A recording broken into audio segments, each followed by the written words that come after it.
কলেজের যে বিভিন্ন জায়গাগুলো আছে সেগুলো অবৈধ দখল সহ সর্বমোট 37টি দাবি নিয়ে একটা আন্দোলন কিছুদিন আগে করে। তার প্রেক্ষিতে স্থানীয় প্রশাসন যে অবৈধ দখলদার যারা আছেন তাদেরকে নোটিশ দেওয়া হয়েছে এবং আজকে সেই অবৈধ দখল উচ্ছেদের জন্য সমন্বিতভাবে একটা অভিযান পরিচালনা করা হচ্ছে, যেখানে ম্যাজিস্ট্রেট আছেন রংপুর সেনানিবাস থেকে 72 পদাতিক ব্রিগেডের 34 ইস্ট বেঙ্গল এবং 30 ইস্ট বেঙ্গল সমন্বিতভাবে আমরা এই অবৈধ দখলকে উচ্ছেদ করার জন্য সহায়তা প্রদান করার জন্য এসেছি।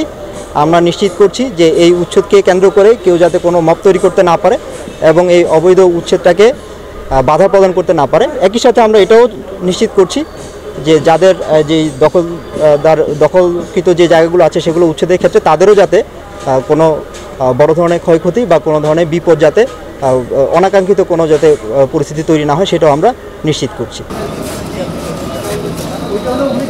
আজকে টোটাল 13টি দোকানে এই উচ্ছেদ অভিযান পরিচালনা করা হয়েছে জেলা প্রশাসনের নেতৃত্বে। এখানে আমাদের পুলিশ, মেট্রোপলিটন পুলিশ, সেনাবাহিনী, ফায়ার সার্ভিস এবং বিদ্যুৎ বিভাগের সমন্বয়ে এই অভিযানটি পরিচালনা করা হয়েছে।